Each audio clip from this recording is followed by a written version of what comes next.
movie making justifies all these crazy fetishes in your head. As a 9-year-old boy, you want to be the hero of your own story. So it's a free pass to stay a kid. Of course, it's a free pass. It's a free pass on everything. And one time, I cast myself as the main character. I was like a beta version of Indiana Jones, like Tintin from Denaldi. The real name was Jack Brussels. I fucking love it. And one of those life lessons, he said that the big dreams don't come at you shouting in your face, they whisper in your ear. So you have to listen very carefully. My why is like, how can I connect people on a deeper level? Let's not forget what storytelling is really about. It's conveying emotions. You can always find a way to reach the heart of another person, I guess.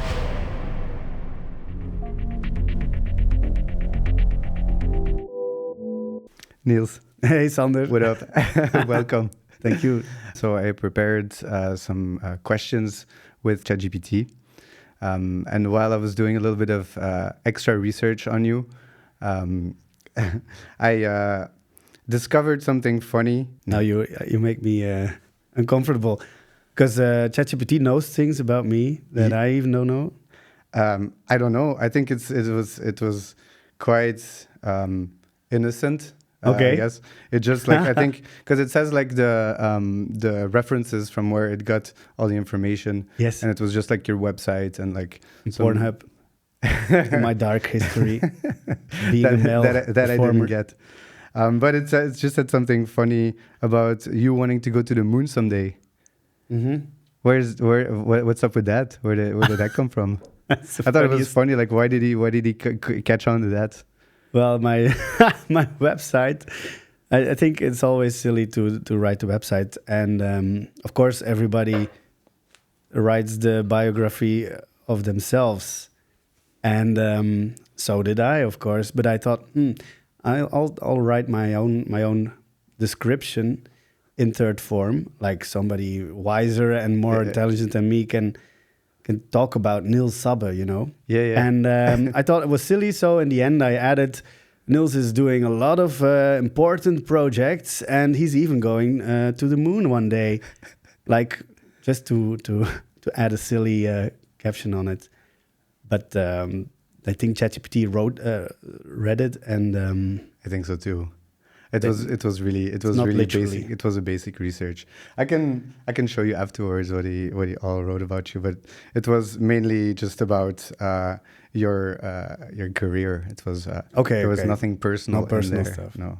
And you say ChatGPT as if it's a man. Did I say he? Yeah. I don't know about ChatGPT's. Sometimes I say she, and sometimes I just say it. I don't know. Well, it's a computer, so it's totally binary, I think. Yeah, I think so too. I haven't made up my mind though, like how what my relationship with ChatGPT is, or at least how I'm naming it. We should ask ChatGPT one day. We could. I mean, we can always turn it on and start a chat. Yes, but that's the introduction. So I'm the guy who's going to the moon, right? You have an astronaut in the studio. I'm curious why you chose that, because does it say something about you? It's not that it's very thought of. I think it was a silly phrase to add on my biography, but if I'm taking it literally right now, it would be like everybody adds very high profile things about themselves, like I'm doing this, I'm doing great projects. Most people I meet are always asking, what's your next project? What are you doing? And that's how we define ourselves, right? And so in addition to that, I thought going to the moon is another crazy thing that we all think is possible, and we're all bluffing our way through life. Mm-hmm. So I'm not going to the moon, I think, but maybe we're old enough / young enough to have a touristical flight to the moon one day. I don't know. Who knows? In the world of ChatGPT, maybe it's possible. I don't know. We can go together, right? Yeah, man. Sure. Why not? As a kid, I always dreamed of being an astronaut.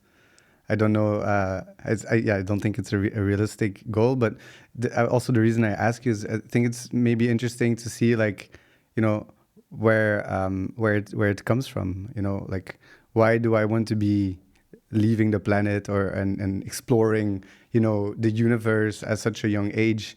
And why did you say it in your bio just as a joke? Maybe you want to really, you know, reach a lot of things in your life. Maybe it's a subconscious thing. Maybe. Yeah. Shit. Now you say it, I realize I want to go to the moon. Fuck. Now I have to. But on that note, I think I heard one day that the things you say when you're 5 till 9 years old, that it's gonna be your profession, your fantasy goes wild, and maybe you say, I want to go to the army, or I want to be a policeman, whatever. The things you say in between your 5 and your 9 years old might be the things you really want to do when you're older. So if you're stuck and you don't know, I don't know, because that's the moment your brain develops a kind of understanding of what a profession is and is most sincere about what your true desire might be. Oh, I like that. That's interesting. I don't know if it's true. I'm not a professor, right? But in my case, I wanted to be, because I went with my parents. We had a holiday in Orlando in the United States to visit Disney World. And besides of it being a theme park, it's also the center of the animated studios. Mm-hmm. The moment I was there was 1999, and they were making the Tarzan movie. Yeah. And you could visit the studios where all the drawers, the animators were drawing live 2D their drawings. Yeah. And I knew at that time I wanted to be a guy who works for Disney and who drew animated movies. Little did I know that 3D would come on and that's all digital now. But in a way, my profession now still involves drawing storyboards. You do that. I draw a lot. You can literally, all the things I direct, most of the scenes that are that have a little bit more than a shot, counter shot, the things that are a little bit more complicated, I draw them myself. And you can see the comic book, you can see the final result. And it's always interesting to put those two together. And maybe one day I might, I don't know, have a book or something where I put my stills next to my original drawings. I would be really interested to see it. You know, I'm working on it as well, but from a completely different perspective. When I do everything myself because I'm like a one-man band. Yeah. And I found this awesome program. It's like a 3D program, and it's made for lighting. I've heard about it. Yeah. I forget what the name of it is at the moment. Studio something? No, but it doesn't matter. I can look it up for you. Does it look like The Sims, the game? Like a 3D I mean, maquette thing? Yeah, kind of. It's like the guy is like a developer, I think, in LA. And he also works in the film world, and he's a gamer. And so he made the whole thing look like a game, but you can then build sets and build lighting. And then you can take screenshots, let's say, within the app, so you can change the lighting, change like the actor from place. Or 3D actors who are actually also a little bit moving. They have motion. And so if you don't have time to draw, or if you really need, like, you have some people who are doing lighting for you, you can say like kind of what you're thinking. But I need the full picture. So I find it interesting to actually know, like, what are you focusing on when you're drawing your storyboard? Are you looking at where the actors are being positioned? Are you thinking about lighting? What are you thinking about when you're drawing these scripts, and how long does it take you? Because if you're drawing everything, whoa. Well, the drawing itself is part of my my thinking, or my my processing of the scene I'm working on. So in my pre-phase, in my prep period, I have to do location visits, castings, and of course script meetings. In that very liquid area, I would call it, because nothing is really sure. You never know if a location changes or a cast member falls out and is going to be replaced. Mm-hmm. Even the dialogues and the scripts do change until the day, and even on set. But in that period, I also do the découpage, as we call it here in Belgium, of course, it's French. We do the story, no, it's not storyboarding, but shot listing. I don't know how you call it in English. It has to be a very common word. Yeah, shot list is right. The list of the shots you're going to have. Yeah, shot list, yeah. Thinking about your shots is, of course, very key to storytelling in my profession. It's all fiction, so you have total control of the situation. In that phase, I storyboard myself most of the times with my DOP, with my director of photography, my cameraman. We do it together, and in the conversations we have, I'm drawing as we speak, like a therapeutic thing. Okay. And of course, we're talking about movies that we relate to, or things that are equal to our mood board. And in that time, I'm drawing all the time and proposing shots, and maybe every shot has motion.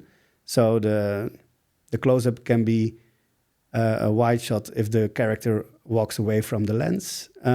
So the storyboards also may not be combined in one picture or one frame. They might be several. There's motion, there's arrows or something in it. So to Several show motion and things also, because it's not static, of course, or you have to draw a lot. Yeah, because the shot might be a walking shot, and the background changes, or people come in the same shot, and other actors will combine, and it becomes a 3-shot in the end. So I might use more drawings of one shot just to explain the changing of the behavior of the shot. But that's very specific what we're talking about right now, and I'm more explaining, I guess, the way how the drawing works on my creativity. And while I draw, I think about, why am I drawing this close-up? And maybe this close-up is not the right shot for this moment. So while I'm drawing it, I'm also validating if it's a good shot to use or not.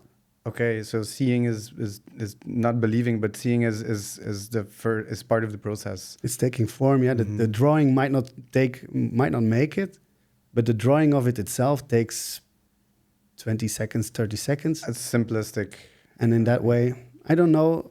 It's. I mean, I'm imagining it's simplistic. Maybe I want to show you. Yeah, I might have it on my.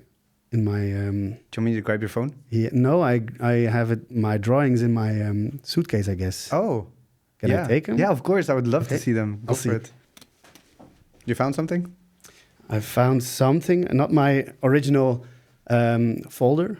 I have a folder with all the drawings in it, and I can also show that I would have shown that there's different styles per different project. Okay.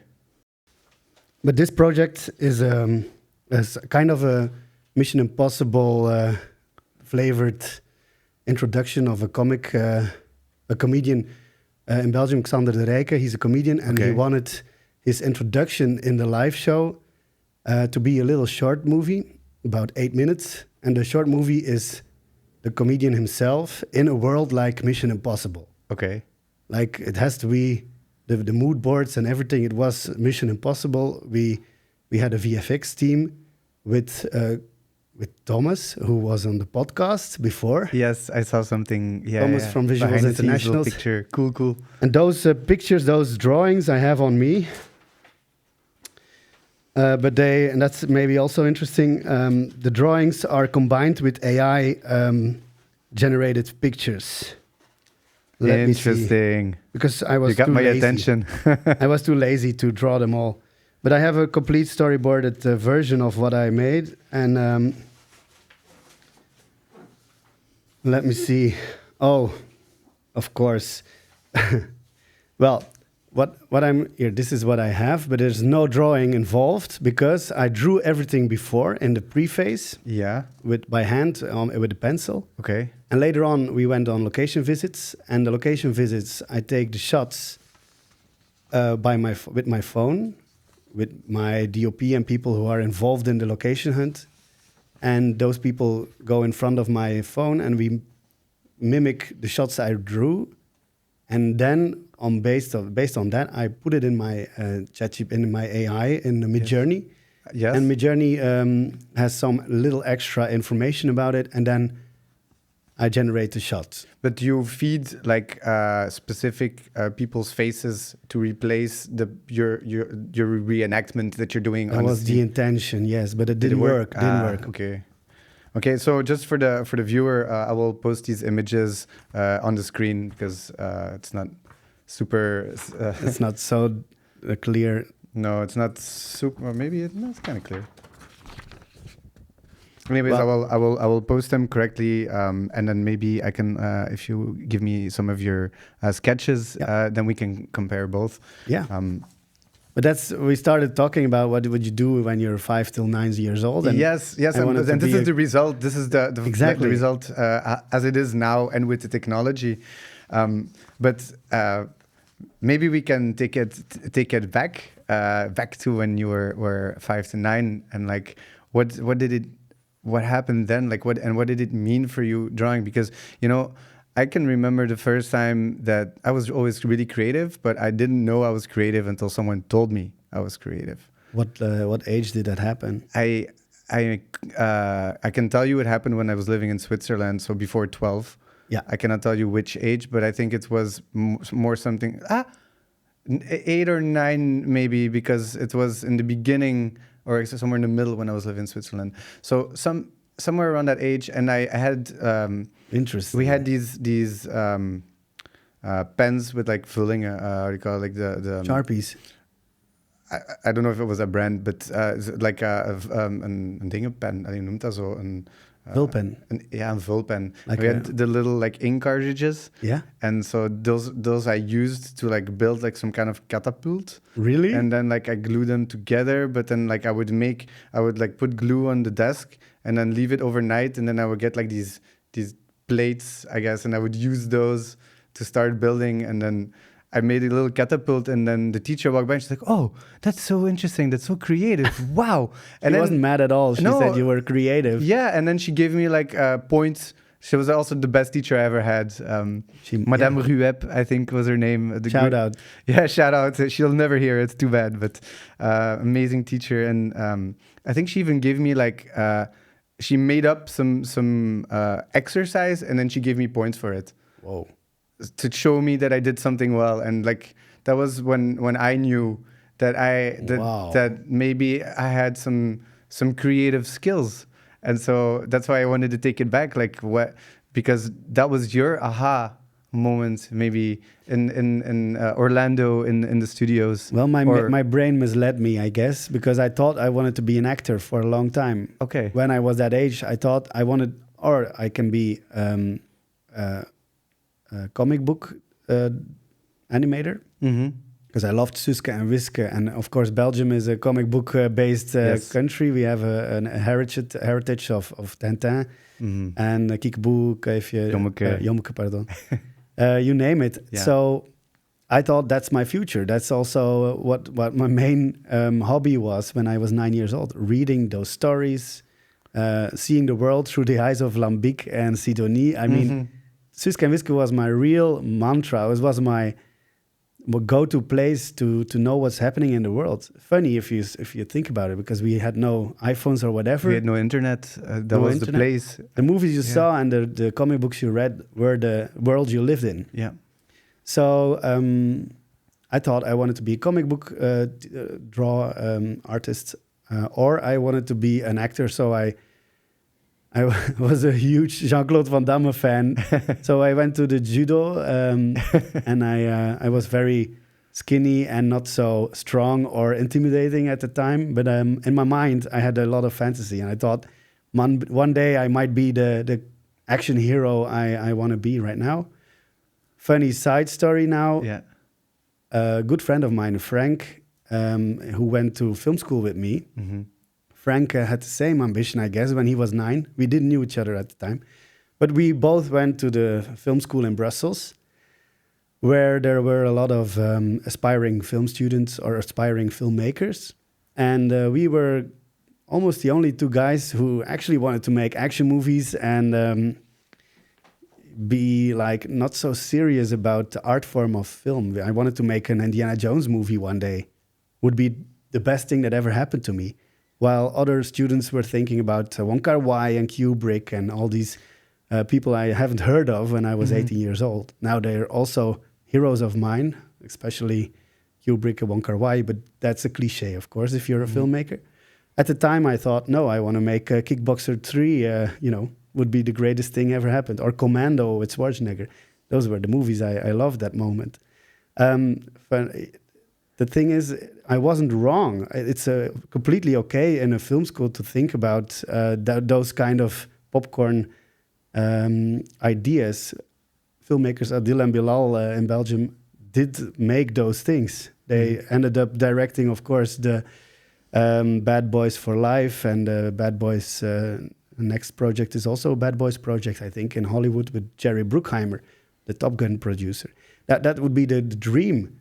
They really manifested that, and it's not a shame to think about that. And Frank, my friend I was talking about, he has I think 10K followers on Instagram, being action certified. That's his thing. He's action certified, and he's meant to be an action hero. He's taking classes, he's taking workshops, not only acting workshops, but also shooting range workshops, rappelling with ropes, entering SWAT team kind of boot camp things. And he made a YouTube series about it, how he is going to become the real action hero. Is he not yet? He's older than me. He's 40 and plus years, but he's like a 9-year-old kid. Is he already an action hero now, or is he? Not yet. Okay. And who certified him? He certified himself. That's amazing. Yeah, he's action certified. I fucking love it. Yeah. And everything he does is with black gloves and sunglasses, because he's the coolest guy I ever met. He has sleeves of tattoos on both his arms. He has guns for biceps. It's really funny. But he's in his heart, he's really a 9-year-old kid who wants to be a Schwarzenegger. Wow. Yeah. So, and I can relate to that. Okay. I want to be the director who directed. So one day, maybe me and Frank, we make something together, I guess. That's amazing. And so, but you have never, you're interested in it, but you never really continued on this action path, or did you? Well, the Mission Impossible project is something that is really... was a gift, I guess, for a director to make something like that. We're talking about the next project for Xander also, because it doesn't really. I never knew that it would be a comedian's short film introduction, but the result is the same.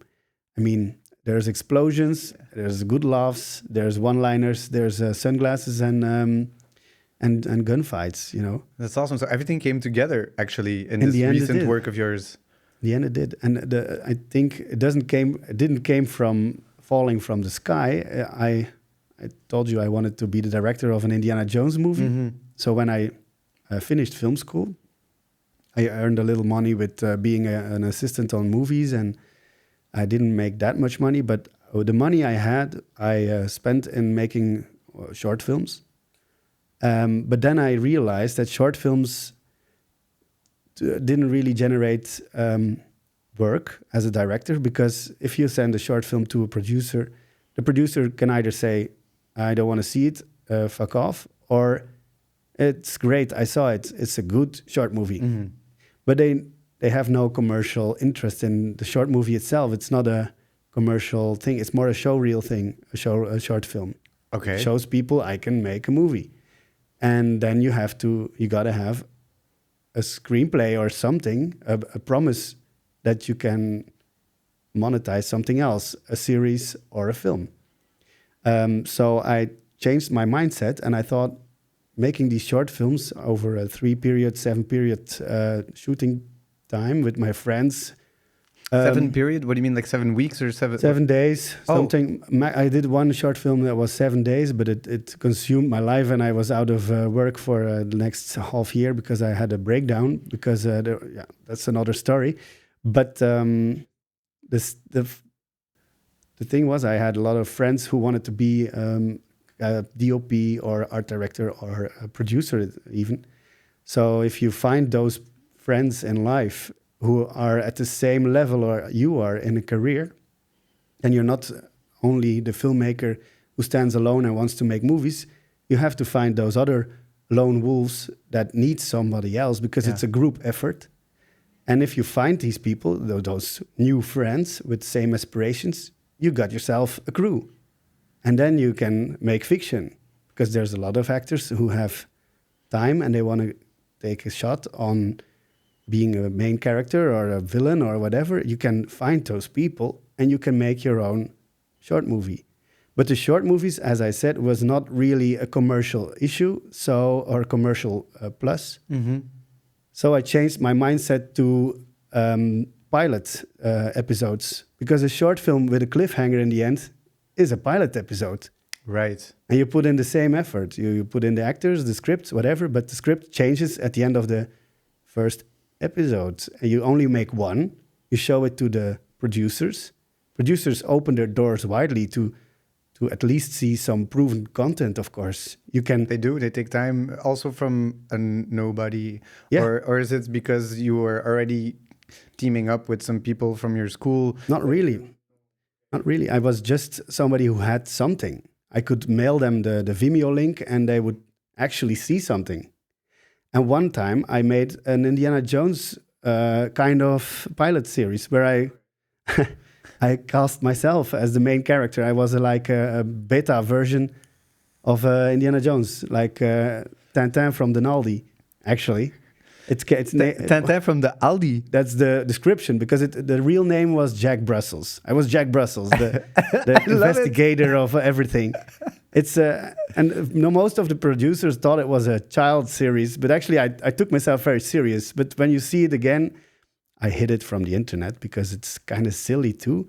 But the people who saw it loved it, and Thomas, one of my friends who was also on this podcast, saw it. The 30-minute episode I made then, and it had a lot of explosions and VFX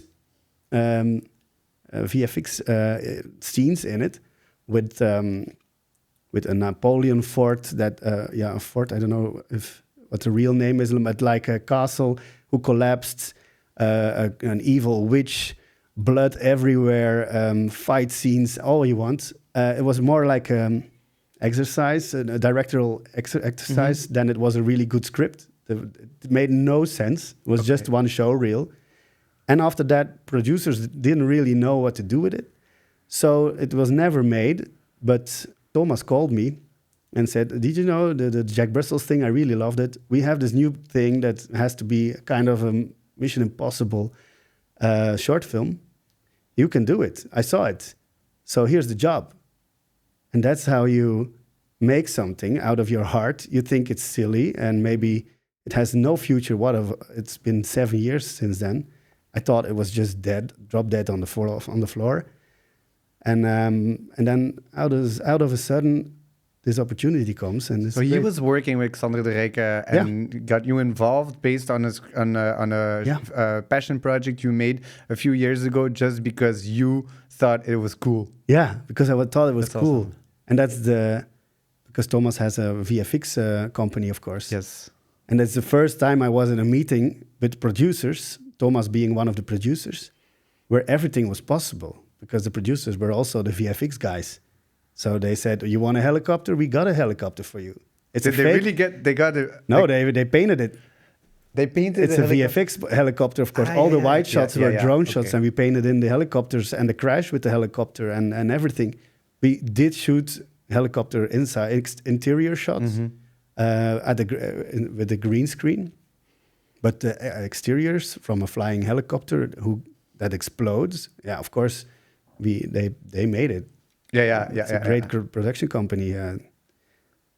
So if you do what you love, and one day you'll get paid for it. I think that's the saying, do what you love until you get paid for it. Well, I kind of did that, I think. That's awesome. That really inspires me, or at least makes me hopeful, because I do that as well, but I feel like my big break still has to come one day. So I'm really curious to see which weird back door is going to open at a totally unpredictable moment, and it'll just be everything will make sense or something. Doesn't it? Is that what it felt like for you? That everything, like you, I know you did, and we can talk about them. Of course, some other projects that you directed, which are super interesting. But it feels like this was kind of like also maybe an aha moment or something. Or am I mistaken? It was, but it was something I only recognized afterwards, and also the big break moment is also something that's easier to talk about afterwards than while you're when you're inside of it, you don't notice it. Mm-hmm. And there's interesting. I think Spielberg has that. Of course, my Instagram reel is completely biased by movie makers who quote everything. So everything I say is based on the reels I see. It's only filmmakers, Tarantino, Spielberg, you name it, who give life lessons. And one of those life lessons I've seen passing by. It was something from Spielberg, and he said that the big dreams don't come at you shouting in your face; they whisper in your ear. So you have to listen very careful. And like I was thinking, I wanted to be a comic artist, but actually I wanted to make storyboards, and now I'm a director. And I thought all that time I couldn't choose between being a comic animator or an actor, and I thought there was only one or the other. But the combination is being a director. You work with actors and you draw. It's interesting how, of course, it makes total sense. Yeah, how it plays out in the end. Huh? Yeah. Yeah, I mean, for me, it's a similar story. I've told it already on the podcast, but like my life has kind of played out in like a series of like things that I didn't want to do. So I started doing things. You aspire to do something. So I was a graphic designer and I started doing that. Then I realized I didn't want to do that. And so I started canceling things. And in the end, I end up here in the podcast, and I don't even like per se to open myself up to the world. But I felt like this was the right step to take in the right direction. I wanted to enable people, create a platform to tell stories. I genuinely like people. Even though that sometimes I find it hard to talk to them. So I'm doing this, and I feel like it's not my big dream or something. I also don't label myself as a podcaster, but it's part of the journey. Yeah, it's a way to enable. And I do believe what you say that happened to you, I believe will happen to me, or I'm ignorant of the fact that it's already happening to me or already happened to me. I don't know. I've reached a lot of things since I started, working as an independent, but because the steps are always small increments, small steps. One day, you're like, I edited the documentary, and 5 years ago, Xander would be like, "Whoa, dude. You're gonna make a documentary." Yeah, you're gonna imagine if you were explaining to yourself in the past, like, dude, you know what you're gonna do? You're gonna do this and you're gonna do that, and then you'd be like, whoa, that's pretty impressive. But now that you had all the blood, sweat, and tears, and put time in and put the effort in, like, you're just like, it's only normal that it should happen to you because you worked for it. That also inclines that you have to shoot for the stars, because you yourself are the only way.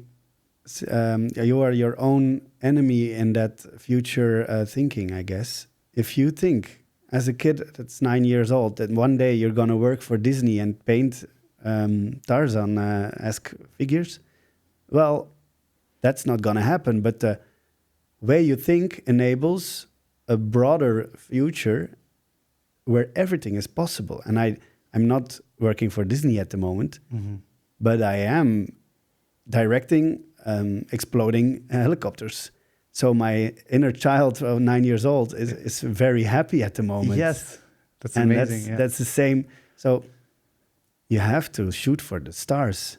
And my site says that you have to be able to fly to the moon one day. That's where I wanted to get to. I kind of got it. Now I get it, by the way. I didn't know it at that time, but now I see what you were going through. Thank you, Yeah, that's amazing.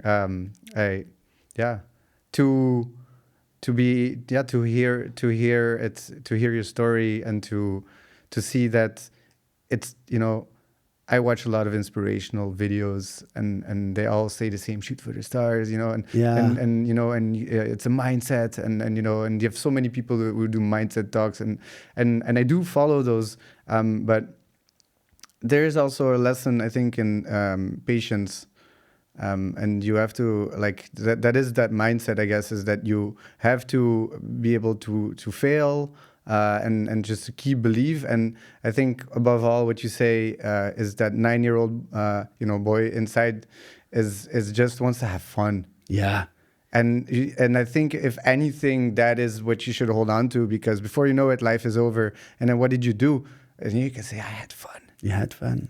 And I do think that mindset might be a little bit confusing, but because the 9-year-old is not in your head, but in your heart, I guess. So that's what the Spielberg quote is about. If you listen to the whispers, you really know what you want. That's why it's not in your head. I think, do you feel good? I really wanted to be an Indiana Jones character, and I enabled all those crazy things, my friends, to shoot these things, to find a castle, to shoot at. At the moment, I'm thinking, I don't know what I'm doing, but I love it. I'm 25 years old. At the time, I was 25 years old, and I'm pretending like a kid in a forest, and a stick might be your sword. Yeah. Well, this time you actually have a sword and you film it, because and the movie making, that's something I want to go at. Movie making enables, justifies all these crazy fetishes in your head. As a 9-year-old boy, you want to be in a fight scene, or you want to be the hero of your own story.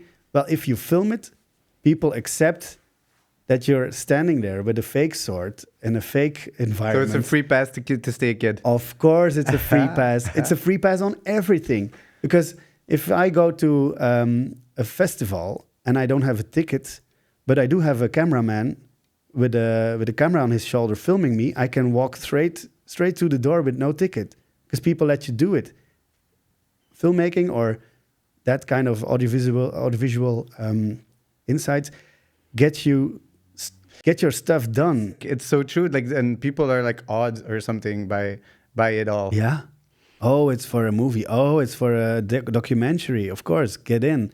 It's all these facets of movie making and filming enables you to be a kid again.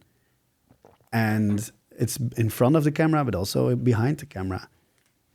I mean, maybe we can go to the project I work on right now. I'm now working on the 4th season of my series, Tweede Zit. Yes, please, let's talk about it. I want to know so much about what happens behind the scenes. I've not really dreamed of making a film like this, but I've always dreamed of being on the set. Just looking, like, how do they do it? Like, for me, it's the puzzle. Yeah, you're invited right now. That's amazing. Yeah. Wow. You didn't need a podcast to be invited, by the way. You could have asked but me that's before. cool. I don't care. It's just, but like, I'm like, I need, like, it's a puzzle that I'm making in my mind, and there are some pieces that are missing. And I'm like, how the fuck are they doing it? And every time I go work for someone else, I always ask many questions, like, hey, how did you film this? Or how did you do that? Oh, you made this? Oh, nice. Oh, and always like asking so many questions, but I haven't been able to find my way inside a proper set. The fun fact is that all the people on set are that kind of people who ask all these questions. Do what you love until you get paid for it. That's how you get into making films or being on a film set, I guess. Cool. Because the passion unites all those people on different departments. I always used to, and still do in some shape or form, think that it's because you went to film school.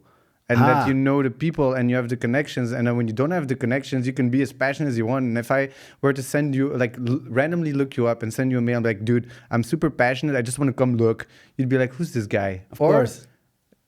Yeah, that's true. So the passion alone isn't enough to make. But that's a different thing. I really want to hear about how it goes behind the scenes. What's happening there? How do you Well, what you're saying right now is triggering me very much because I notice I do teach at the film school myself right now. Okay. I do a workshop, so I'm not a genuine teacher. I just talk to the students from my own experience. Okay. My class is acting or directing actors. That's my class.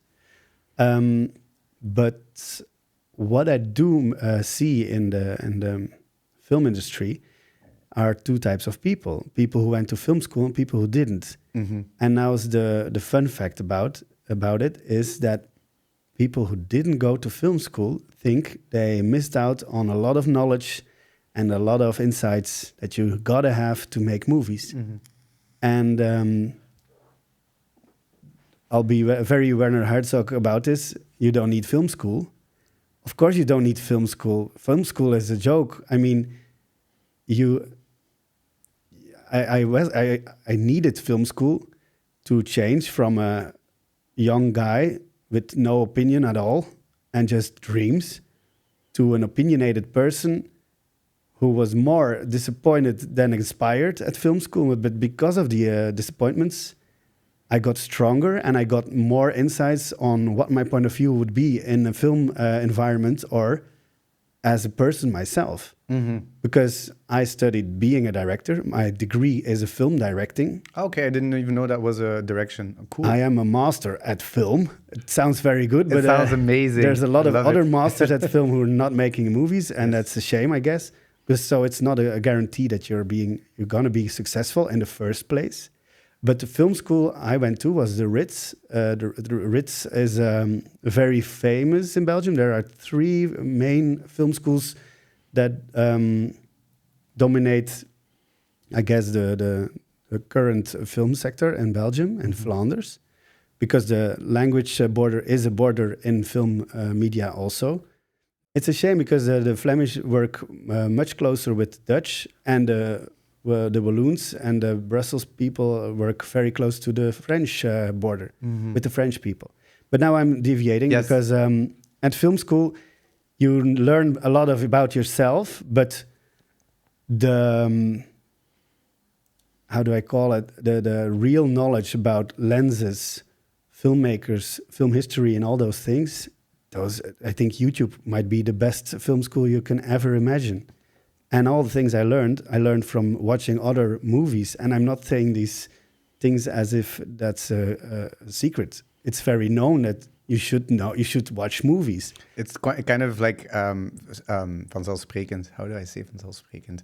It's obvious. It's super obvious because except for maybe special effects, all the secrets are there. They're there for you to see and notice if you're willing to put in the work. Tarantino never went to film school. Tarantino worked in a rental for movies. So he saw all the movies in the rental. Is that how that happened? That's how he became Tarantino. And Tarantino learned that you don't have to know everything. You have to explain everything. Your vision or what you want to make has to enable other artists, like an art director or an actor or a DOP, to put in their own talent and interpret what you actually want to do with it. Interesting. That's also how I view it. But what I was saying is that the film school is kind of a foggy place where you learn things, but not really, but you do. And then on the other hand, which is more powerful in a negative way is people who didn't go to film school think they missed out on a lot of stuff. And that really blocks the creativity and maybe the confidence of a lot of people. I myself see people who are stagiaires on set. I don't know why I put in the French R, but it's all good, man. Stagiaires. It sounds better. It sounds more intellectual. But those people who didn't go to film school, they really lack some confidence sometimes because they feel like they're an imposter on set. Mm-hmm. And nobody's an imposter on set. If you're on set, you just make the same story. And if you understand the story, you can put in everything you got, your insights, your personality, to envision that story and to make it stronger or make it happen in the first place. So this is a shout out to everyone who didn't go to film school. Please lose the non-confidence thing and just watch YouTube and movies. Fuck it. And then you're a filmmaker. And of course, you're a filmmaker if you make movies, make films, make short films. I'm such a cliche right now. What I'm telling you is what everybody tells you, but it's just not more than that.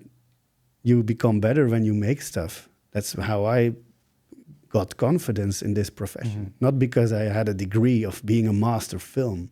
I didn't know shit when I entered the real world of cinema, let's say. That's I've experienced this now as well, and sometimes I think about it. Like, so now I did my first documentary, which we saw a small part of earlier, and so it's my great, third. Thank you for the 6 minutes we saw.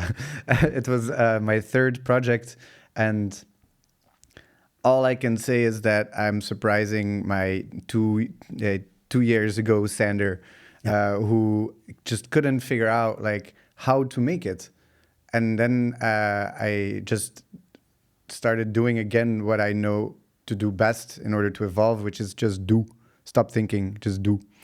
And now that I did this, I've learned so much, and just, you know, only to make your point stronger. Like sometimes you have to push through, and just do it, and it's okay if it doesn't work out. And it's true what they say, and it does sound cliche, but yeah. You can watch movies about fighting or like taekwondo or stuff on YouTube, and you can learn all the names of the different moves and the maneuvers until you stand before another jiu-jitsu player, a taekwondo opponent. Then you know what real jiu-jitsu or taekwondo is like. You have to fight before you can call yourself a fighter. So it's the same with making movies. But there's also, I think, the fact that maybe you start with an idea, it becomes in your documentary, you made it because you met the lady who wanted to end her life. You were inspired. You started documenting her for her own circle, for your friends and her friends who knew her. In the end, the documentary right now has more potential than only to be viewed by friends. So it becomes a real documentary that might be commercial. And now it's there. Now the moment you think about it, it's graded. It's higher from a higher quality than you may have envisioned before. So this transforms. And then you look back and you say, "Oh, I made a documentary. How did that happen?" Yes, because also I didn't know that it would be like a longer documentary. I just thought, you know, in all honesty, like I don't want to go to India on vacation simply. I want to go with a purpose. So, you know, I didn't even, you know, she basically texted me like a year after I met her, like, "Hey, are you going back to India?" And I was like, yes, but like I have to do something with it. I want to make a story. And then I'm like, do you have a good story? She's like, "Oh, I have a story." Hold my beer. and that's how that happened. And you know, but all the cards were in the right place. I had all the gear. I had just enough knowledge to do like this pre-production before I left. I knew that how I had to build scenes, more or less. Still not very. I'm not gonna talk myself down. But I I had just enough knowledge, and actually where I started in the project is a completely different standard than where I ended. Yeah. And that's just it's beautiful to see this, especially if it's your own process. You can see it with many people, how they grow and, you know, become these amazing people, you know, from A to Z. And I watch so many documentaries where you see that, but to notice it in yourself is something completely different and kind of humbling. And you made the documentary and also the documentary maker. How do you... You made yourself to be a documentary maker. I guess so, yeah. There were many things at play, but also... You know, something else that I noticed, which was really interesting, is that maybe you have the same when you make your movies, but never made a movie. I only make TV series, by the way. on this time, right at this time. But I did make short movies. I stand corrected. I don't want to pretend I'm a filmmaker because I have no film to make. So one day maybe. But your episodes are like 45 minutes. Yeah. So very cinematic. Yes. But you see where I'm going with Of this. course, I'm sorry that I interrupted you. Let me see if I can pick up where I left off. What I noticed with making documentaries is that you always sort of get drawn to something that lives within you. And it's so weird, kind of interesting and creepy at the same time, that everything that has been said in the movie is actually, it's as if I was in the place of the main character and I'm saying these things. It's so weird. As a narrator. Sorry? As a narrator. Yes, like it's there's really like a metamorphosis. I can't Metamorphosis. say. Yeah, and it's like we kind of melt into each other. From my perspective, at least, I don't know for her, but you know, in this movie, I tackle spirituality. I tackle like I never had any ideas of killing myself, but I did come in a very dark zone where I didn't know what the value of life was. So, of course, yeah, you have to watch the documentary. I don't want to say too much about it, but she wanted to take her own life, and she found spirituality, and she started positioning herself in a different way in life, and it had a lot to do with identity. Who are you, in this world? And so it was my story. She's telling my story in her own words. And of course, she's a dancer. I'm not a dancer, but that doesn't really matter. Like and I find that interesting. And then when I look back at my two first films, like also the same thing, like there is always an element in there. And it's like as if, the people that I film and myself is like two magnets, and we find each other, but we don't know why until the film kind of, comes to life. Yeah. And I find that interesting, and I wonder if you also get drawn to films or episodes. Is there a real part of you in there? The first thing yes, of course, but I am also a gun for hire. I have like the television series I'm making right now, Tweede Zit, is about young people living together, going to school and on university, and they get confused by who they are, identity crises, being young and confused, and they fall into traps like drugs and sexuality and all the things you might encounter when you're 20 till 24 years old. Mm-hmm. That is a project that existed before I was involved. So I got in the project when there was already an 8 episodes. There were already storylines. Everything was set out. It was sold to Streamz, the video on the streaming service in Belgium.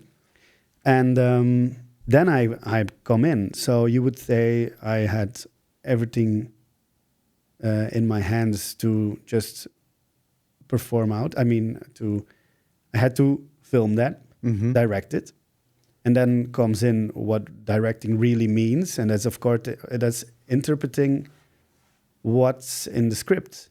Okay. That's a vague statement, but my personal life and vision and everything involving my own being comes in every choice I have to make based on the script.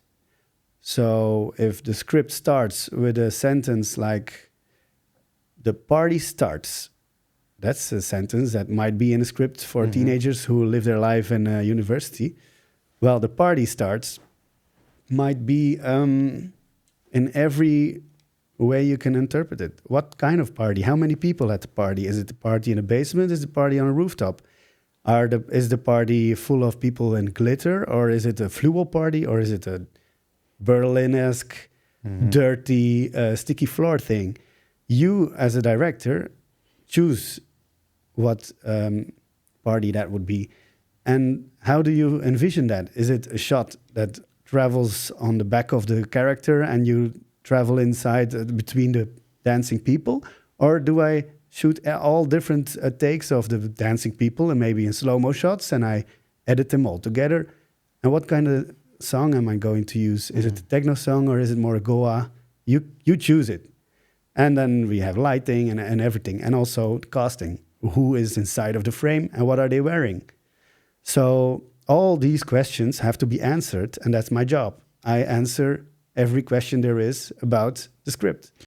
So every question I have to answer is with my own experience in back of mind. Right, that was what I was going to ask, because I watched it, of course, all of the episodes, all of the seasons. Thank you.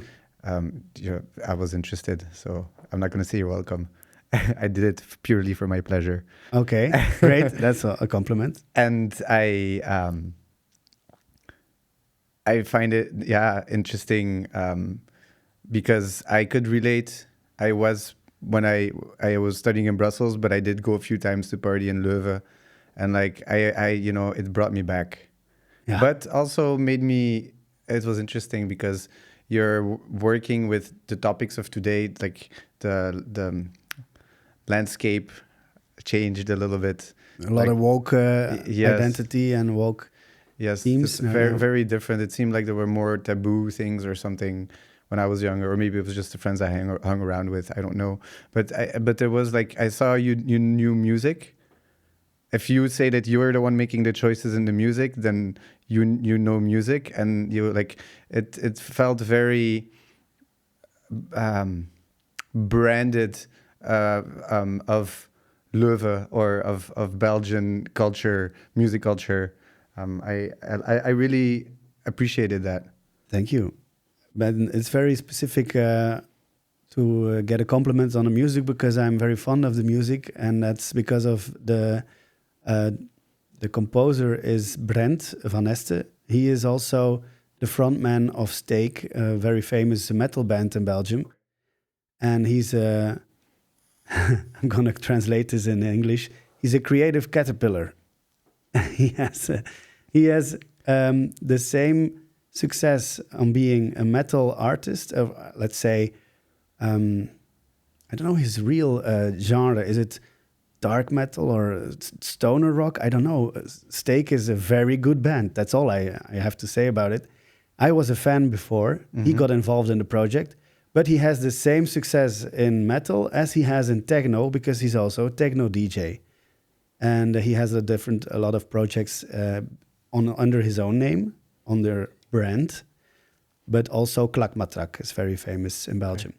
So he had the perfect duality between real soundtrack composing guitar tracks, which is more my forte. I mean, my genre is more metal. I'm a graspop festival goer. Are you? And not a reggae geel kind of guy. Okay. But I also partied a lot in my years, and I thought, what could this be?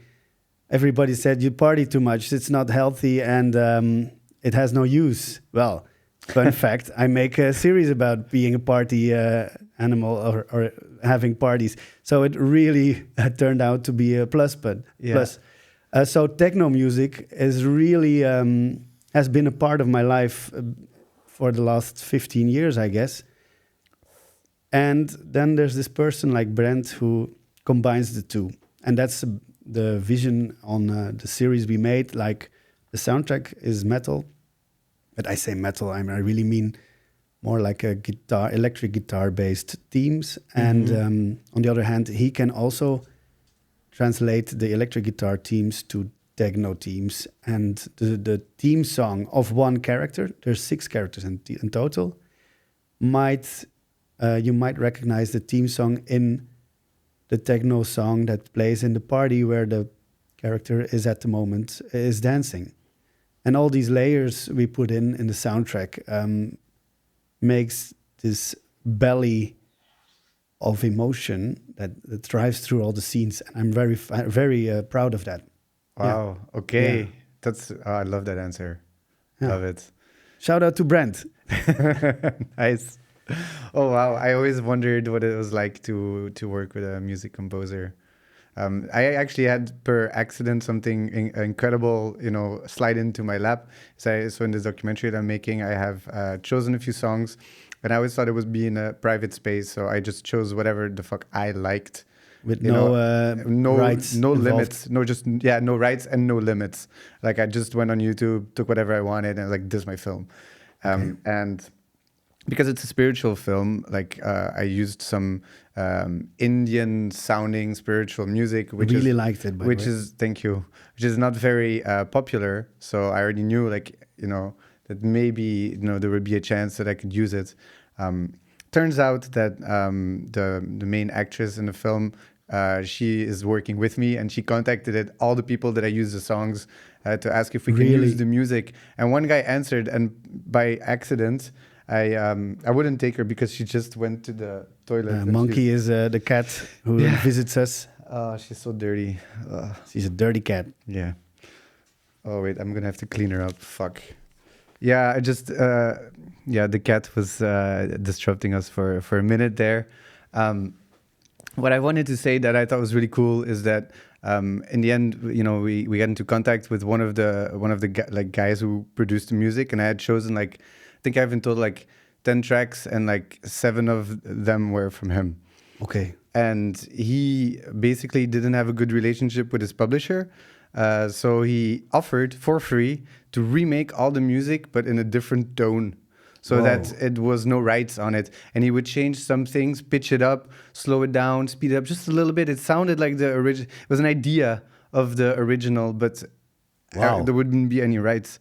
So this is amazing. So now I got the contact information, and I have a call with this guy. And this will be my first experience. He's a composer right now. Yes. He is basically the guy making 90% of the music in my film. That's insane. Just by contacting him. Oh my God. Of course, I have to mention that my girlfriend is a composer too. So I live together with a composer. She's classical. She's a piano player. She's of course amazing. And she also made some songs on my last series, on the last season of... Are you kidding me? Yeah, really? Okay. Celine Gillis, shout out. No, she's really amazing. But at first I thought she couldn't be of use in the techno world that I created. But there's a very dark theme in the last season. So she made it she made it sound a little bit more sad with her beautiful piano composing. So, and we do have at home a little game we play. She's at the piano, and I fantasize about. It's not what you think. No, I tell her fake scenes. I invent some stories or the movie scenes that are not existing, and she composes at the moment live the soundtrack of the story Dude. I'm making up at that time. I love this. That's a very beautiful interaction. She trains, and I also, we find the emotion together through music and storytelling. Whoa. Yeah, I've never actually thought this could be a thing, so it's lovely to hear. It must be such a great synergy. Yeah, we do it not so much, but I'm endorsing her tonight to ask again to do the same. I don't know if it's the name of the game, but we'll find some. What would you call it? I don't know. No pressure composing, because there's no pressure. There's no real stuff going on, so there's no stress. Yeah. You can just create, and the moment passes.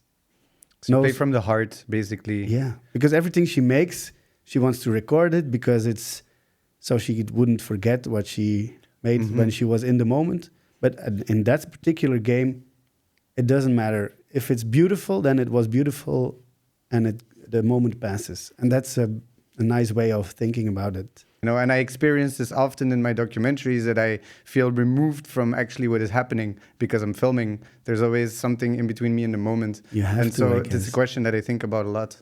There is a difference between documentary and what I do.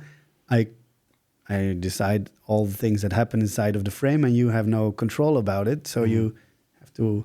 The moment that is being created is more real, I guess, in documentary than my job is make believe.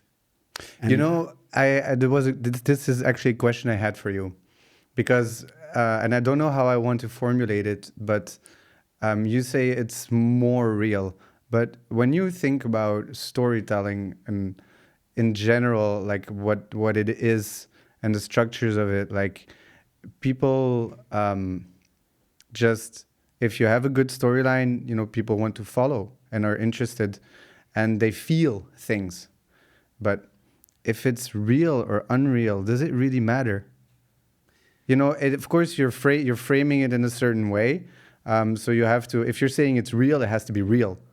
If you're saying it's fake, it has to be fake, but it can still look real. But people know if it's a fiction, then then they know. You know, you have to inform the people about what it is that they're seeing. But I don't think that I'm not sure, at least, if the realness of the events makes a difference emotionally if your film is right. I think the tears of a person in front of the camera of a documentary filmmaker are realer than the tears of an actress in my series. So that's interesting. So that's on screen, behind the screen. But the feelings of a viewer... That's what I'm talking about, is the feelings of the viewer. As real in the one or the other, I guess. And let's not forget what storytelling is really about. It's conveying emotions. Exactly. And understanding through emotion what life is about, I guess. So, my profession is manipulating emotion. Let's be honest about it. The music I put on the images are made to make you cry at the times that I want to make you cry. And if I want to make you laugh, I do everything in my power, staging, casting, you name it, to endorse that feeling at the viewer's couch, let's say. So would you consider yourself as an emotionally intelligent person? I have to be, I guess. Intelligent is a funny word for that kind of... I think everybody is emotionally intelligent if you are altruistic. I think altruistic is more important, because what is emotionally intelligent? Being able to name the emotions and being able to, as you say, manipulate them. Like you can do that for a film, but you can also do that for yourself. Like in the sense that you know what your body or your senses are telling you, and make sense of it. Well, like we may all be emotionally intelligent, but I feel like some of us don't decide to use it. I totally agree.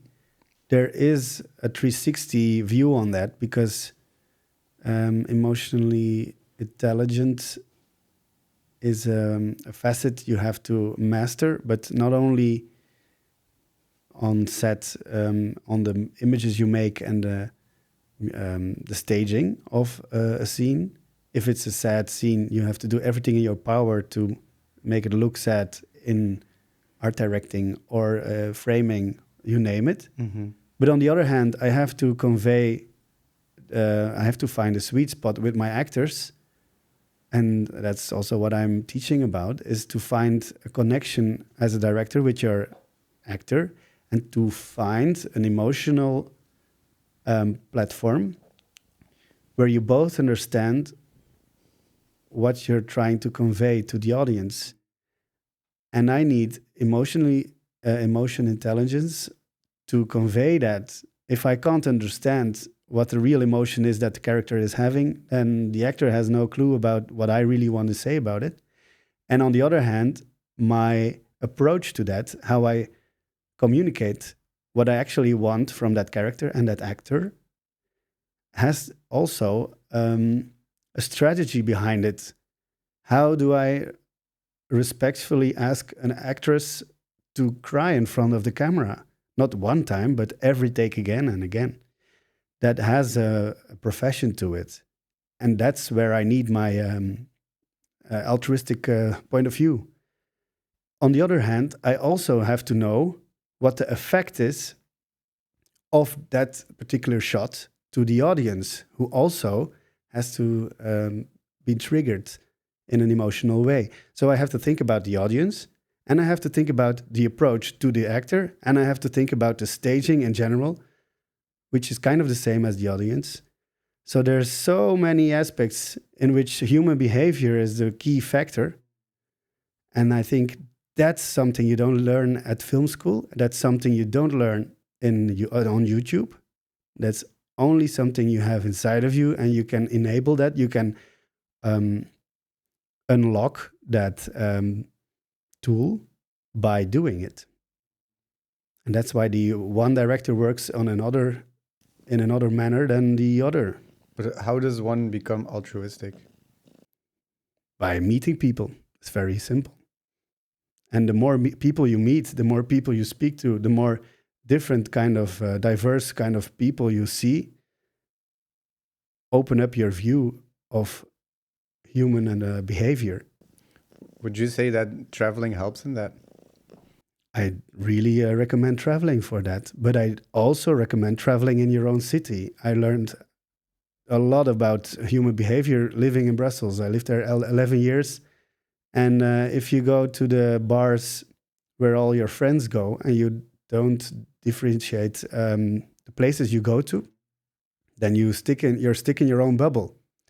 But if you go to especially Brussels, you can go to the Europe quarter where all the suits are for the people who work for the European Union and the Parliament. Those people have different after parties than the people, the Muslims in Molenbeek, for instance. Or people who live at the train station have a complete different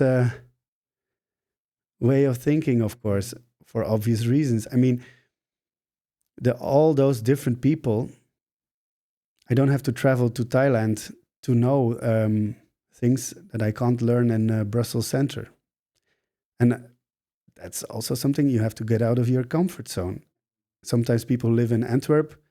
I live in Antwerp right now, but I can't learn the same things in Antwerp as I can in Brussels. Brussels is more rough, is more diverse. So you have to see for yourself where you want to find the real juice of human behavior. I'm thinking the whole time, like you cannot be a judgmental person, you know, if you want to be altruistic. And I wonder, like, is it something that you always had in you, because I feel like when I was younger I was judgmental as fuck, and it's something that I learned to not do because I traveled and met so many different characters and just kind of become more humble, I suppose, by meeting all these characters and you know, opening yourself up to them. But is this something like where you always like this? I do think that I'm judgmental even today, like we all are. But being humble is something else, I guess. You have to accept people for who they are. And if I don't like a specific person, I can be judgmental about it. Like, I don't really like your kind of personality, but I respect it and I'll take it with me. And if I have a character that has the same characteristics as you have, then I'll use everything I know about you to enable that in the character. I don't know if it's correct and judgmental. You mean like what you mean is having pre-conveyed thoughts about you're that kind of person. Yes.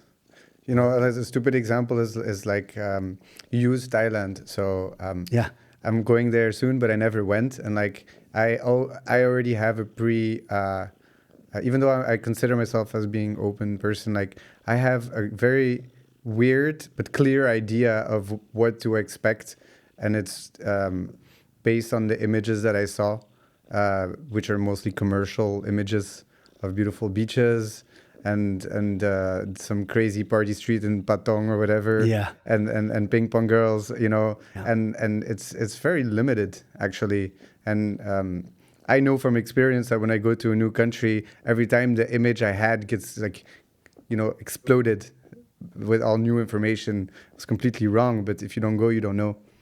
And so I totally agree. So I mean that by judgmental is like you, whether you want it or not, or subconsciously, maybe perhaps you already have formed an idea, but then it's up to you to be aware, I guess, that you formed an idea before really, dipping your feet into it. Yeah, of course. Of course, I say of course, but a lot of people miss out on that, and it's safe to understand the world in terms of pre-conveyed thoughts. But I do think that if you talk to a lot of people in depth, everybody is kind of dealing with the same issues all over the world. I genuinely think that we all are the same in a way. Of course, we're not, but I mean, when I was 18 years old, I went to Jamboree with the scouting.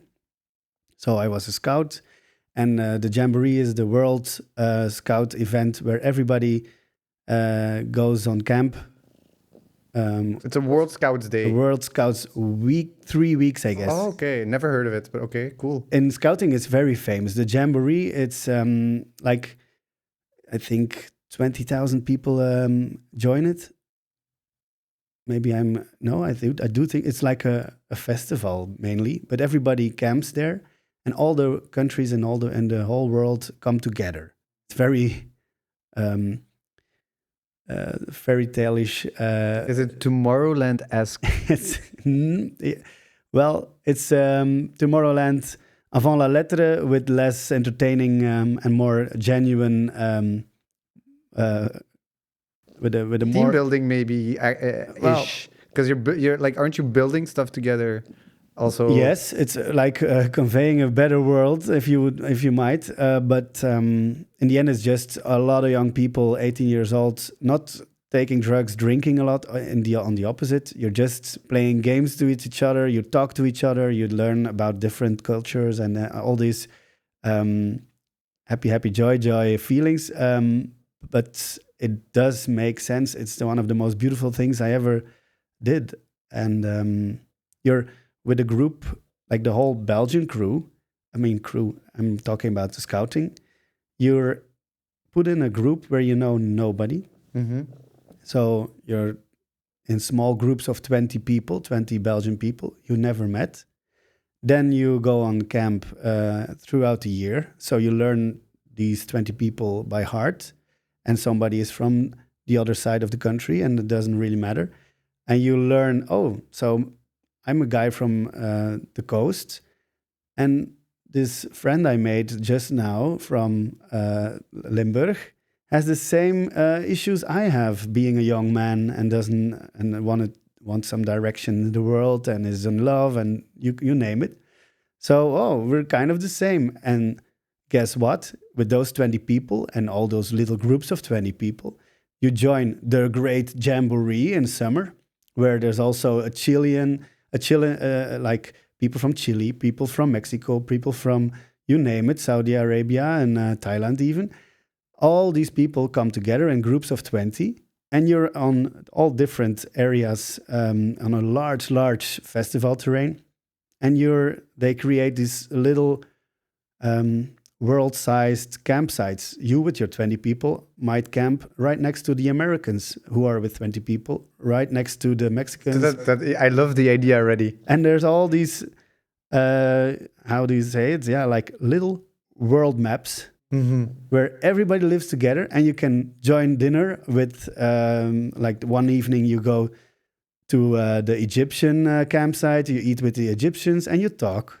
And at daytime, you play games, silly games, scouting games, things that are competitive, but not even in a very dangerous way. Just having fun, being a kid from about 18 years old.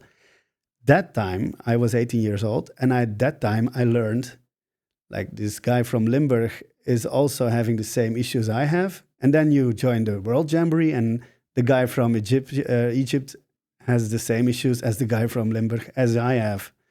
So that was one of the key moments in my life where I realized, okay, so the basic feelings, emotions we have, we join them all together. That's why we love American movies as much as we can love Bollywood movies, or that's why movies are such a strong, and TV series are such a strong medium.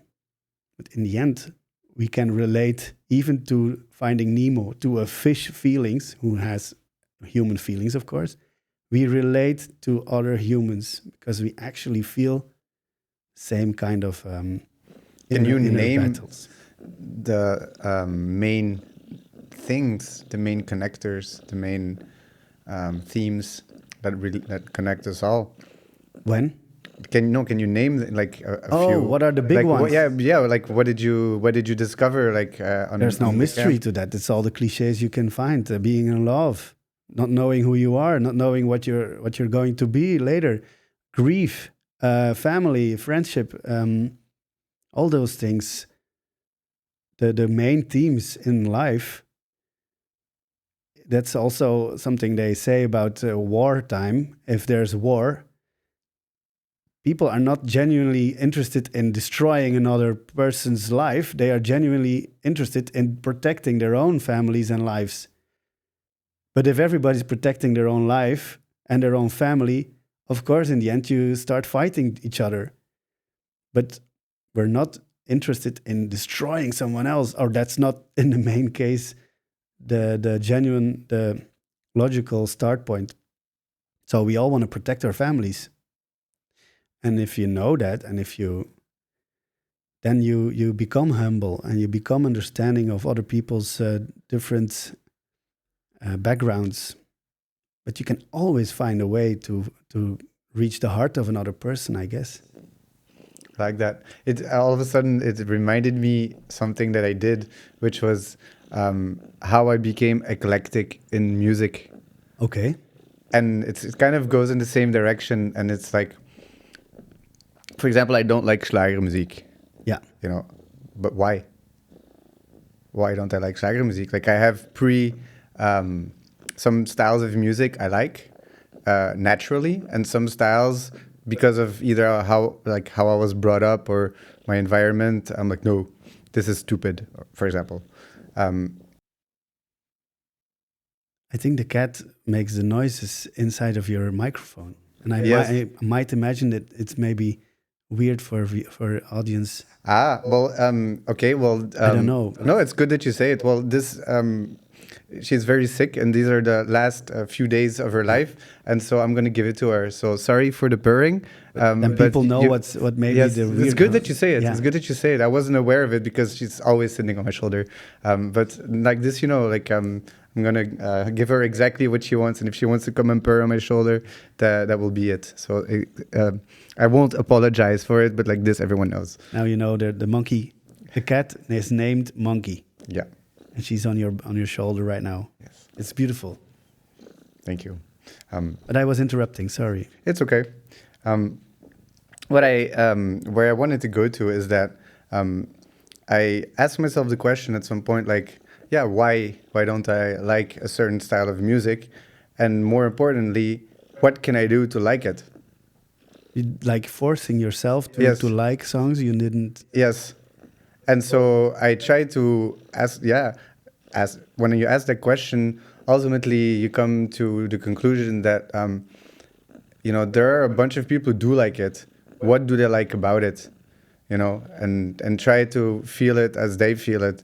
Maybe there is a way, because if you find a way and you like it, then nothing is lost. Like, why would you be afraid or something to try a new music, if you don't like it? Like you made it sound like I was forcing myself, but no, I was just opening doors to something that I had judged not good, or at least, or felt. I don't know. I can really describe it correctly because I don't know why I have a predisposition for techno, but not for Schlagermuziek. Yeah. I don't know why. You can use the example of food, maybe, that you. Yeah, perhaps. Why wouldn't you eat worms, right? Yeah, I'm much worse in food than in music, though, I have to say. If you're genuine about it, then I just fucked myself now. I have to try more things. Try everything you don't like. Yeah. I used to almost eat nothing. I'm exaggerating, but when I was young, I didn't eat a lot of things. And I did a lot of work on that level too. But if I'm being completely honest, I did more work in music than I did in food. So it's good that you say it, because you make me aware of this. We're at the start of a new year, so maybe they are your resolutions right now. More food, more different foods, exploring. Yeah. Well, and music too, of course. Yes. Well, I'm going to Thailand soon, so I will try the local cuisine. I'll let you know. I'm sorry to hear you're going to Thailand for food experience. Oh, that must be the worst experience you have. I never loved Asian food, so so for me it is a thing. Like Thailand is great. Oh, yeah, man, it's the best food. I mean, I really. But they said that about India too, and I like, for trying all this stuff, but I cannot eat rice every meal. Yeah. And especially the breakfast part is just I don't know. Again, it's something that's in our heads. Like, why does it have to be a croissant, an egg, and a bacon, and a pistolet, or a baguette, or on a boterham? Why can it not be a piece of chicken, tandoori with rice, and I don't know, some whatever it is that they do in other countries? Why can't it be that? And why is our idea of breakfast, the first meal of the day, attached to certain, foods? It's a good question. Yeah. I'm hungry. Yeah. We're making spaghetti later if you want. Oh, yeah, I'll join. Lovely. But it's true. But then it comes to the fact about what is flavor. And also, of course, in movie making or in genre, humor, emotion again, what works for you and what is good or bad, you don't know, but you can at least be true to yourself. Mm-hmm. Yeah. And if you're true to yourself, it might not be another person's flavor, but at least it's your flavor. And there might be people out there that also like your flavor, and those people will be happy. But if you give 100 people the choice between ice cream flavors, the 100 people will agree on vanilla, and that's a shame, I guess, that everything would become vanilla. So maybe you should do what you think is good for yourself, is something you want to do, you want to see. In my opinion, I like exploding helicopters. So maybe there's someone else who likes exploding helicopters with rock music and a flashy editing montage, like an intro of Mission Impossible. So I like it. Here, the world can see it, and I hope somebody connects to that. But I'm not pretending that everybody has to like it. And it also protects me of bad energy or people who don't like it. It's not me who they don't like. It's like they have a different flavor. Fine. Mm-hmm. You can't do good for everybody, I guess. Yeah, that's beautifully said. You make me think of like a more wider thing, which is like the globalization. Yeah. When you're talking about the ice cream and like dangerous. how we're all different countries with all our different flavors, and like there's a McDonald's in every big city, and that vanilla, as you say. But in France they call it Le Big Mac. It's a dangerous trend, the globalization, and also Asian food is becoming, for instance, this generalization of Asian food. Mm-hmm. And we can go around the corner and have Asian food. And I hope that the food you're having in Thailand will be more specific and I hope so too, honestly. Experience, of course. Because I did notice that the Indian food here is Europeanized. Of course it is. And it's like, for example, in America, you have Tex-Mex. Yeah. So like when you get your fajitas or tacos or enchiladas or whatever, like they're just like an American thing now. Yeah. It's not really the real Mexican food, and we do it everywhere. And you say it's dangerous. I'm not sure if it's dangerous, but I think it's boring. Yeah. Well, And boring, like, yeah, it's just whatever you can. I think you can attach dangerous also to it in a certain extent, but it's definitely, like you say, like we all have our own flavors, and we should honor that. And there's only one Sander and only one Niels, and we have our own flavor. And if we deny that, then we deny the world of its richness, which is that we are different. We're all the same in a way, but we're also all different. And the more we kind of recognize that and appreciate that, the less boring the world will be. If you take that literally in my profession, that wouldn't work that well, because I have this script and it's already written and the teams are pretty much already sorted out. I can't go there and change everything at my will because I like a completely different storyline and I don't want to do this, and I may be a niche director with a gigantic ego. You never know. Well, in that case, if you do what you like, you lose your job, and it's the last thing you ever directed. So I have to find a balance between what will work for an audience and is in between and is still portraying what the script has to offer. So I have to spice it up with my own experiences, but in the end, I have to tell the story contractually, bind to make the story alive on the page with my flavor on it. But it's not completely my flavor, not until I write it myself. But then you have all these other opinionators and the money people who also decide what actor you're going to choose. If the scene is too long, you name it. There's a lot of people involved and a lot of talents also who force their talent on the project. I'm saying force their talent, but are asked, or yeah, it's a group thing. That's what I want to say. It's not my only flavor. It's all the flavors of the people you work with. And you don't only cast your actors, you cast the talents besides you. Also, the group members have to be cast as that is as important as your actors you cast, because they have their flavors. And I think that's, if you go back to the cooking symbolic, then making a series or a fictional thing is but the combination of all the ingredients you put in it. So if you go to the superstore, a supermarket, it's all these crew people you decide to work with that create the value of the project. Yeah. That's a little bit the same as a Scouts Day then. How? Because you have there are also groups of people and they all have their different nationalities, their different flavors. But what was the day called again? The jamboree. The jamboree. The jamboree. It's a week. It's a camp. The jamboree only works when people work together. It's true. And then I'm thinking about the jamboree of it not having a real purpose except for the purpose itself of joining other communities and seeing what they are doing and learning about it. I think it's an educational thing wrapped around a fun concept. But there's not one main goal except for knowing how the world works and meeting other people.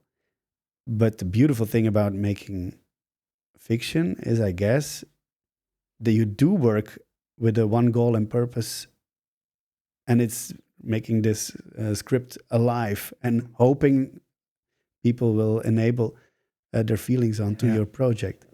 But so, for Tweede Zit, of course there's an entertainment value, but you're working on like topics that are quite modern, let's say. Is there also a goal of educating people? That's a dangerous word because there's a lot of entertainment. There's a lot of drug use with very cool sequences where maybe somebody's under some kind of drug experience, and we use everything we can, like lenses, music, acting, performances, to make that real.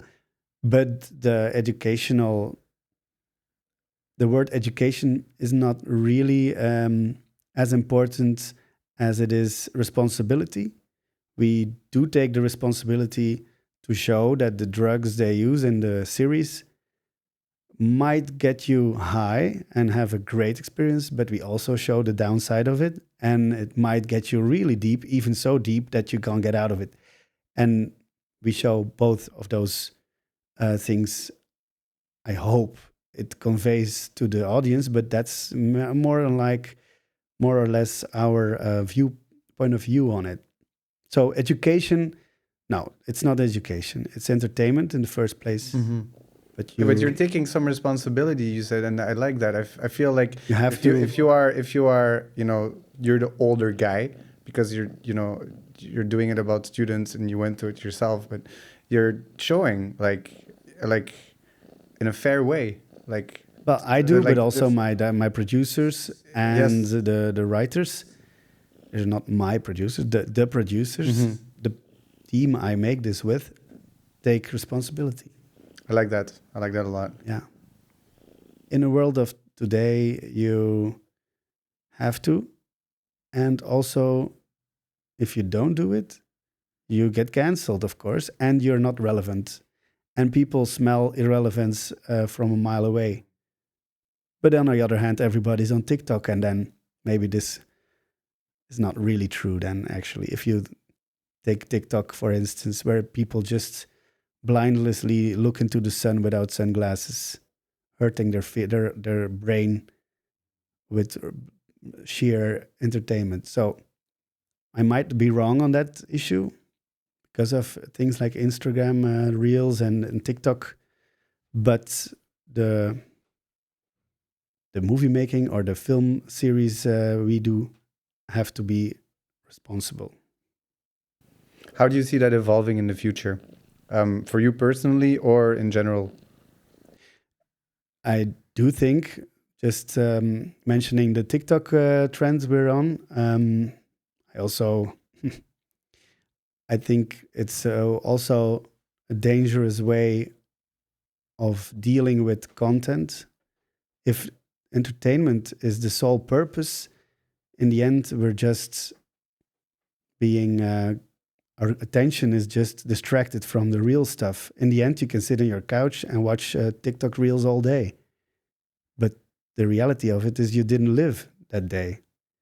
Correct. I don't want to be too gravitas about it, but that's the danger, that you're not in the real world anymore, and virtuality becomes your reality, and then you're lost and you're totally fucked. And you can chat with a friend, but if you talk to a friend in real life, then you have another experience, and we might not forget that that's the real stuff.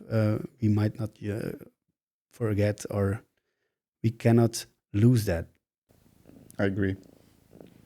So everybody talk to each other. That's it feels like we're concluding things here. It's true, yeah. We're on the life lessons page right now, and don't want to be too educational about it, but what's the value of all things, and storytelling is Xander, is your real theme we're talking about here. I think it's one of the most important things you can do to connect people in life. Yeah. That and music. Yeah. Is I think it's music is even more universal than film. And music is also storytelling, I guess. Yeah. Yeah. It's it was really interesting. In the beginning of my journey, I went to a storytelling class, and the dude said that there's only like a few structures of how a story is made, like the main structures. Of course, okay. you always deviate from the main structures. Like you have the hero's journey, for example, from rags to riches. You have a few plot lines, but what really hit me was that since the time that we started telling stories, it never changed. And I found it so interesting how, you say that it's one of the most powerful tools to connect people.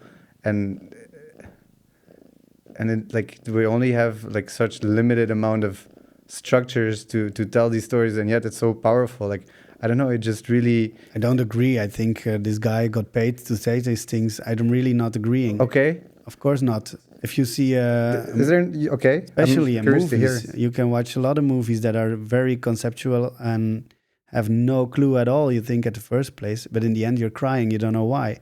Just because it hit you, that one image, that one sound being... I don't know. There's so much, especially film... I don't know why a conceptual film hits me at a special moment, and it has maybe no ending, no beginning. Just by conceptual, sorry to interrupt, you mean that there is no storyline. So what you, when it lacks the definition of a story, then you're going into conceptual. That's what you're saying, because that's how our brain makes sense of the world. It uses story in order to explain things, right? Now that's interesting, because I really mean something you can't understand, and you make out the story yourself. And you can, maybe the most easy example is a painting. I don't know, Miro. You know Miro, the painter, the French painter Miro. It's so abstract that you can make fun out of it. Like, this is just too simple to put in words. Or on the other hand, there's people watching it and crying because it's so beautiful. Well, the story, the people, the viewer has made out of it, this image is the story that the image told. I'm now pretty vague about it, but I mean, if something is multi-interpretal, I don't know the real English word, but if you can... Then you can interpret it in different ways, you mean? Everything, you can interpret it, everything. Interpret. But you make your own story, and that's the genius of a lot of conceptual abstract stuff. So no, there are very classical ways of telling, like the Homer's way, or the Greek tragedy. It has all the modern classic structures at the base. And I agree on that, but there's so much more, because we make story up based on maybe we can make a different story out of the same painting we saw. Yeah, but okay, but every story has a beginning, a middle point, and an end point. In your mind, then, you mean? Yeah. For it to be called a story. Okay. Right? Maybe I agree so on that. So if you don't care what story you made up when you looked at the painting, but the fact that you called it a story is that core concept of what makes a story. And I find that just really powerful, because I really do believe kind of that it really comes down to like something really simplistic. Let's not forget we're in a chronological world, life experience. Yes, but yeah. So all stories have a begin, middle, end. Yeah, just as we have. And then you're talking about the abstract stories, and you know, I don't think that most people watch abstract stories, but I think that there's indeed a whole different universe or world of and related to storytelling in that genre, but I don't think it's the popular one. And do you think they? I mean, the storylines are the same, and the recycling of storylines is still the same as we do for years and decades, and that's what the teacher claimed was one of the theories, but it struck me. You were like, oh my God, it's true. Now I see it. Were you enlightened? Well, I think that if it is true, then I see something, and if it is not true, then I see something else. But it just opened my eyes, nevertheless, about. Somehow it clicked that there was real power to storytelling. And that's also when I decided that, you know, I needed to make documentaries. I used to make montages for parties. You know, there is some kind of storyline, because you also have a beginning, a middle point, and an end, and you're building up to it, and you're building tension. Sometimes you release tension, but it's a very vague form of storytelling, a montage. So at least that for me opened my eyes, and I the reason why I do what I do now is is because I strongly believe that storytelling, the more aware you are of it, I think the better off you are. And what's your main question? My main question, I'm not sure, man. Like what do you mean? What's my main about what? About everything. What's your main question? Is storytelling your so you're inside this whole storytelling is now your mantra, and you're listening to other people, like, what is your story? Tell me about it. But like, what's your story might be right now your question. How do you drive yourself? How, when you wake up in the morning and thinking about storytelling, what is the question that keeps you doing what you do right now? We are sitting here because of what question? Man, that's a good one. Why? I have to think about this for a second. There's no wrong in it. I know. The first thing that pops up your mind is the but right there's one. nothing popping up in my mind because it's maybe not. Maybe like you're asking me what my story is and what, you know. Not your story, your question. Yeah, but a story then but I get. every story, you know, has, like you said, out for a goal. You know, to do something. That is my story. The question is the goal. Is the why. You know, you're asking me my why, and I'm trying to tell you, but I need a minute here. Of course. What is my why? I think the my why is like, how can I connect people on a deeper level? That is my why. People or yourself with people? Both, because if I don't connect with people, I cannot connect other people. Yeah. I need to be part of the equation. Sense. That's why I'm sitting in the podcast in front of the cameras that I don't like so much. That's why I'm here. Exactly. That That's makes the why. sense. And if you know the why, you completely have the right to do what you do, and you understand why, and you have that's if you even if you don't like this, you're still doing it because of that why. And Correct. you never forget what the why is, I guess. Thank you for reminding me, Niels. I really appreciate it. I'm going to be a therapeutic therapeutic. Usually I'm the one in your position and asking the other people their why. But it comes back to this storytelling, you know, that's what I meant. Like, it's so simplistic. Like, everybody sets out, you know, for a journey. And some people, you know, it's a self-pitying journey. Some people it's a hero journey. Some people it's a healer journey, you know, but a lot of victim journeys too. That wasn't the first one I said. Oh, I didn't hear. Yeah. So, and I recently in one of those podcasts from the Diary of CEO, one of the dudes said that, or I think it was a woman actually. Yeah, the dopamine expert. Yeah, and she said that people have 3 self-stories, and that's it. And so that's where I'm going to also with that question towards you, like the basic foundations of a story and like self stories, I guess. Yeah. Because when people watch your show, like they want to relate. So they're going to pick out one of those 3, or I'm asking you, is there more? You know, which one are they going to pick out? Which one are going to identify with and use that as strength in order to potentially make themselves a better person or understand life more thoroughly? I guess. Yeah, completely. I don't know about 3 types because I didn't finish that podcast, but it was really interesting. Shout out Diary of CEO. Diary of CEO is a great podcast. It goes in depth and I really like it. The story you make out yourself, like, who am I? I'm always a victim. I was a victim because of this, and that's why I am doing what I'm doing now. And I never get a chance to be something better or bigger than I am right now because I'm a victim and because I was abused in prior years, or because I was abused, I can't do this or that. But if you are, what's the most popular insult right now for a lot of men are narcissistic, of course, or women are have to be careful and with these generalizations. But the word narcissistic comes up a lot, and people who are narcissistic, they are the hero in their own story. Of course, they can do more things than another person can because they are the best in what they do. And they make that up themselves. So they kind of believe their own story. And in the end, you have Trump as for president. Simple. This guy also believes himself, and look where he is right now. So this is a very strong tool, this storytelling.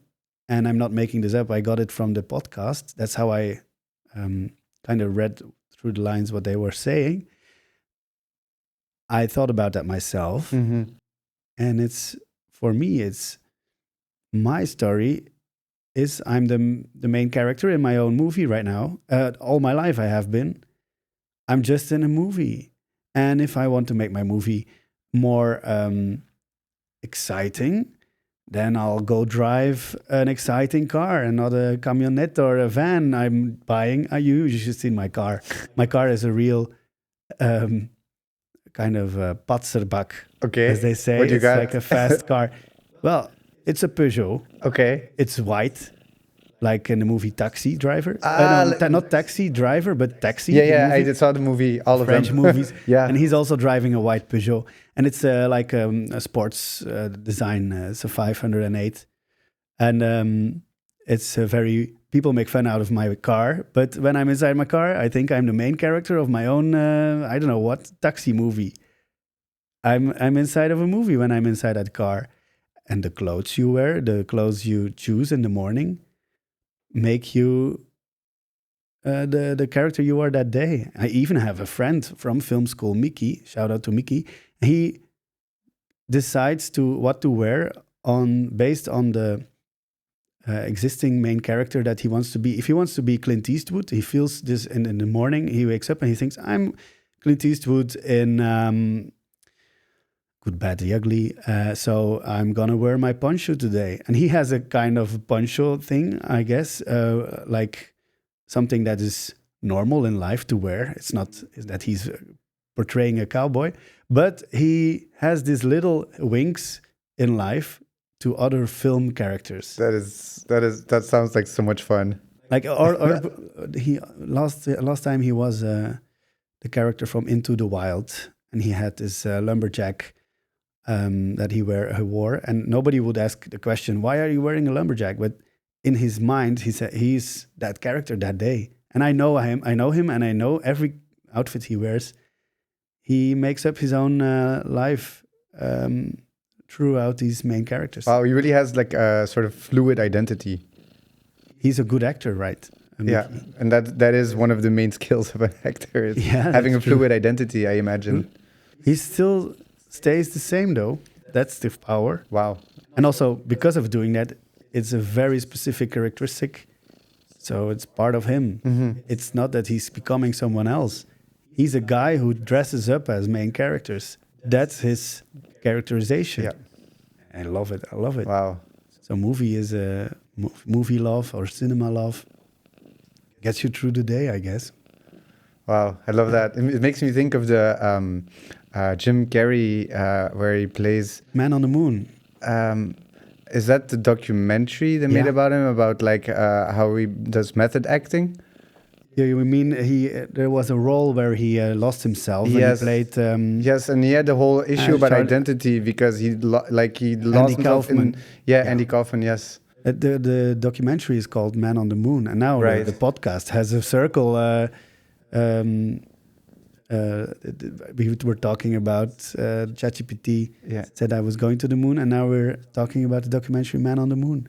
And Jim Carrey was so in his character that he couldn't take a distance from it. So, and I think even the conclusion is that when he came back to his previous identity, he decided that Jim was also just another character, and then he was characterless. Yeah. And then he was the sum of all identity or all non-identity. It's a really complex level of thinking, I think. But if you see who Jim Carrey is now, it's not the same Jim Carrey as he used to be. No. And he talks about very different things. Very interesting. I know. I've seen his interviews. It's that's one of the most inspiring people I know today, I guess. I think so too. It's funny it's because one it of my used to be favorites. Jim Carrey, the funny guy, Yeah. but he's so in depth about those things. Yeah. Yeah, you can learn a lot about him. I think that's a beautiful, but almost cliffhanger of a way to end. I had one more question for you. I think it's sorry that I interrupt you, but talking about the documentary Man on the Moon, maybe it's a funny way of thinking that our podcast has landed on the moon right now. I wanted to go to the moon at the beginning of the podcast, and we got now, there in a kind of funny way. We got to the moon. It's the documentary we would recommend people. I guess you should see the Man on the Moon. Yes. Oh yeah. If you want to learn something about acting and the world of acting, and the depth in which people can go to, and the exploration of identity and personality and such. It's a must see. Absolutely. What was your last question? What is your biggest dream right now? I think my biggest dream right now would be sustainable in life. I want to be financially stable. I want to think about a family. And I want things to go just as they go right now. And it's a beautiful thought. I'm exactly where I want to be. And I can't say that, I couldn't say that 5 years ago or 6, or it's not every day you can say something like that. Right now, here in this chair, I can say I'm very happy where I am today.